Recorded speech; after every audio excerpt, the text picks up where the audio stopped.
déedéet disons aux gens qu'il va bien et qu'il faut trouver une solution pour le faire libérer. Il faut trouver une solution pour avoir quelqu'un d'indépendant pour organiser une élection sincère et faire de sorte que ce monsieur-là bu fekkee moom la yàlla tudd mooy gagné mu gagné ci jàmm ak salaam waaye laa budul moom keneen gagné ko mais fi ñu toll nii que ñu dugal ñu ci détails yi ce régime-là dafay perdre son temps hélas et il va falloir faire très attention pour ne pas trop croire à ci li di feeñ nii. Pape Ousmane. ñu dem ci Balla oui da nga ci bëgg a dolli dara avant ñuy continuer. parce que am na ay intervention yu pertinente yu nga xam ne mënuma si ñàkk bañ a rebondir j'apprécie fi mon ami Pa Assane jeexee bu ñu buggee froideur nous l'avons c'est une analyse froide en fait les enquêteurs ont l'habitude de dire à qui profite le crime. Ousmane Sonko mi ngi grève de la faim c'est une forme de lutte et ak lu nit mën a wax ñun dañuy politique et politique c'est l'existence et la présence. Aujourd'hui sur ce plateau Ousmane Sonko est en réalité le seul qui existe et qui est présent non maa da nag lu nit mën a wax donc ku yaakaar ne ñun dañuy foowuñu ñu xam nañ li ñuy def bien que ne on nous met dans des positions où nos options sont limitées mais on ne va jamais et pour répondre à Pa Assane on n'abandonnera jamais la bataille et je vais le dire à ce régime qu'ils le comprennent bien cette bataille elle est politique elle sera toujours politique et dans 4 mois on va en découdre sur le plan politique ak lu ñu mënti def nous allons les défaire politiquement ça il faut qu'ils le sachent loolu nañ ko xam maintenant peu importe li ñu mën a def ci diggante bi peu importe lu ñu mën a teg ci diggante bi cette bataille politique sur le Sénégal sur notre offre politique et fi ñu bëgg a jëmee sénégalais yi ba tax tey sénégalais yëpp adhéré ci Ousmane Sonko symboliser ko qu'il le veuille ou pas cette bataille politique aura lieu kooku moom bu dee loolu bataille politique aura lieu et une victoire politique aura lieu sànq dafa am loo nga xam ne Thierno da ko wax et j'apprécie vraiment cette différence dans l'analyse parce que c'est dans la différence qu'on peut préciser certaines choses il faut quand même reconnaître quand même à Ousmane ak ñi mu àndal que sur le plan politique dañu assumer une opposition par rapport à li fi nekk di fi dox pas par rapport à ce régime seulement mais depuis les indépendances il faut quand même nous reconnaître cela c'est vrai et je le comprends sénégalais bu ne dafa traumatisé par comportement politicien nous vivons tous ce syndrome traumatisés par des hommes politiques yi nga xamante ne nii mën nañu retourner leur veste à tout moment on l'a vécu revécu donc quelque part je le comprends mais comme dañ ne dañu bëgg une analyse froide refusons que ce traumatisme nous pousse à ne pas voir les choses telles qu'elles sont malgré nos peurs malgré nos préoccupations malgré li fi passé nañu jéem a analyser la réalité telle qu'elle est aujourd'hui nañu reconnaître à notre génération te yemelewu ma ko Pastef je peux citer d'autres intellectuels aujourd'hui yi nga xam ne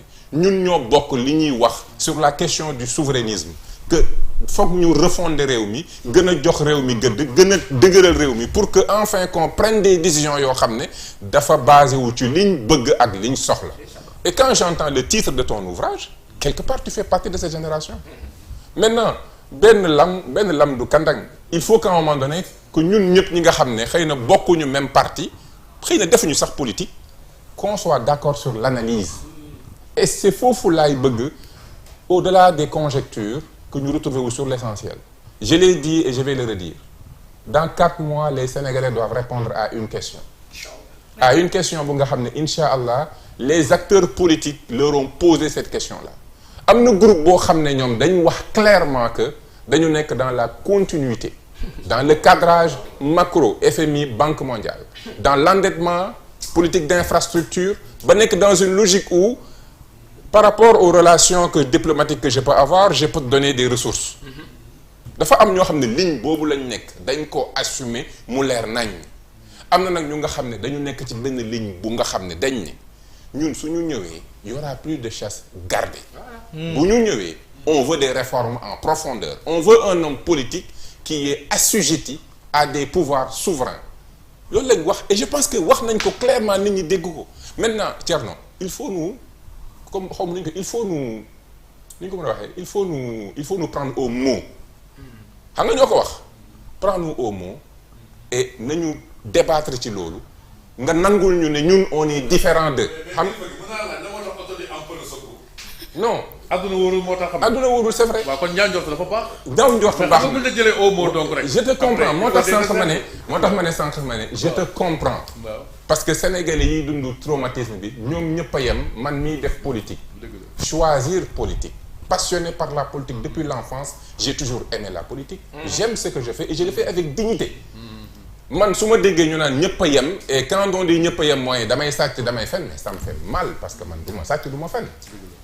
mais malheureusement loolu mooy réalité bi donc je te comprends ci sa préoccupation mais waxu politicien la mooy da ngay fen et c'est ça le plus grave en fait. des fois mes enfants me disent mais papa yow da ngay politique parce que et bu ñu ma waxee politique rek damay def attention dama naan leen kan la ñuy waxee qu'est-ce qu'il veut dire moi mes propres enfants je me dis qu'est-ce qu'ils veulent dire est-ce que ñoom ils ont la même compréhension de la politique ou ils ont comprendre donc Thierno, pour revenir, je te comprends. Mais prends-nous au mot et reconnais-nous que nous, au moins, avons une position pour assumer que nous, nous, continuité on veut des réformes profondes. Maintenant, on peut discuter sur les réformes. Et pour revenir sur le cas de Ousmane Sonko, Ousmane Sonko n'a fait que cristalliser cette volonté de changement que nous voulons dans sa personne. ci détermination bi mu wane ne moom bu ñëwee waat na juré na ne li askan bi bëgg la ñuy doxal et c'est pas la souveraineté. mais fi un pays souverain mooy réew mu nga xam ne li askan bi bëgg la ñuy doxal. donc aujourd'hui il est en train de subir ce choix c'est notre opposition au système. qui nous vaut tous les coups du système. mais at the end of the day la bataille sera politique. ndax du ngeen ci bàyyi ay mais justement. mais la bataille sera politique oui.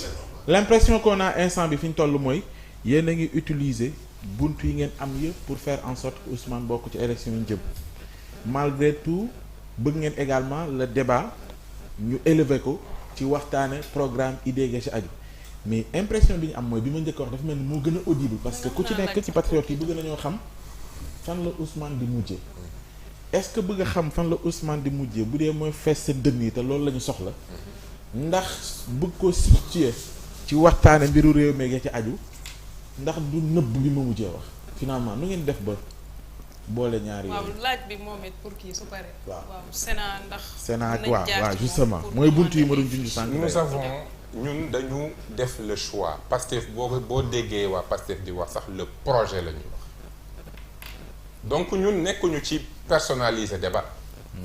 xool nag mooy bëgg loolu kenn mënu ci dara xam na ne yàllaa ko dogal.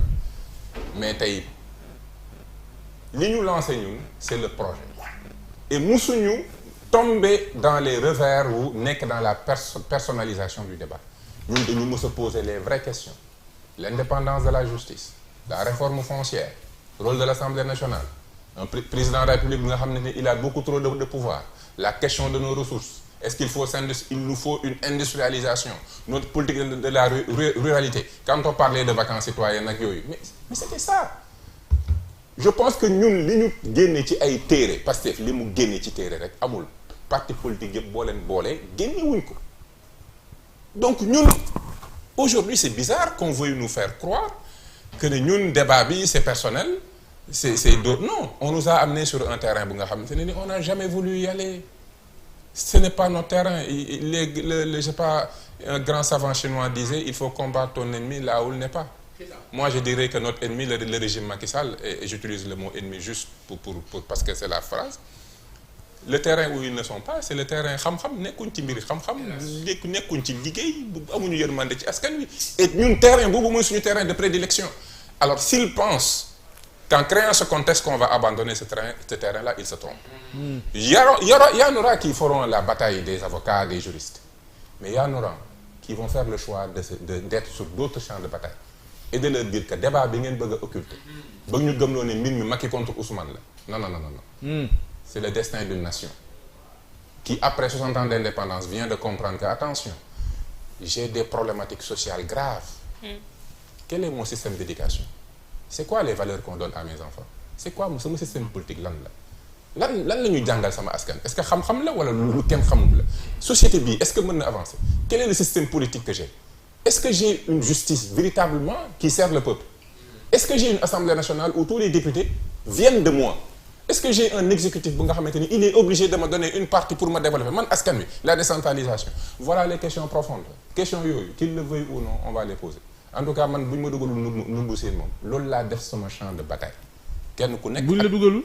Numbu Siin moo fa demul. ah loolu laa def sama champ de bataille. Et c'est tout le sens de l'ouvrage que je sors. oui. lépp bi may xalaat ne il faut que ma génne livre bi justement dama analyser 3-4 mois ci ginnaaw j'ai senti que OPA sur Pastef et sur Ousmane mi ngi en cours.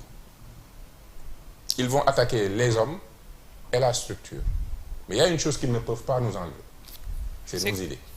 Et ça dañ koy def téere teg ko ci table ji demee ko campagne. moo tax ma ne la bataille est politique. Qu'ils le veuillent ou non, il y aura une bataille politique. Les 40 000 milliards qu'ils ont dépensés en 12 ans, ils vont nous dire fan lañ yóbbu askan wi tey. wax nañ leen ko ñu wax ñu ko. wax nañ ko. mënuñ ko wax. wax nañ ko. mënuñ ko wax.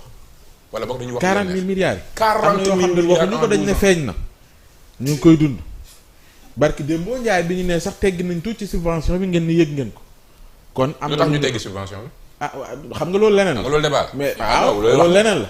moo tax ma ne la débat loolu leneen la am. waaw. lu tax ñu teggi subvention bi. kan mooy wax kan moo taxaw fële naan régime yi bon sa santé amul solo. FMI. merci.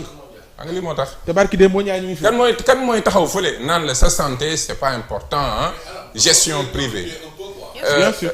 Bala Moussa xam nga lu ma jaaxal quoi bu ma doon contribuer tuuti rek damay yokk amul benn problème. waaw xam nga lu ma jaaxal pour man quoi bon c'est normal quoi da ngeen di politique léegi ñun nekkuñu ci politique quoi faruñu fenn dégg bu ñu amee problème mu santé en 2001 déjà avec l'accord d'Abuja ñu ne 15% des budgets doivent être alloués à la santé. 2001 déjà. 10% à l'agriculture. waaw 10% agriculture Union africaine protocole de Maputo. waaw loolu. et ça. waaw c'est très peu ambitieux. voilà pour xam lu war c'est juste que moo tax ma ne la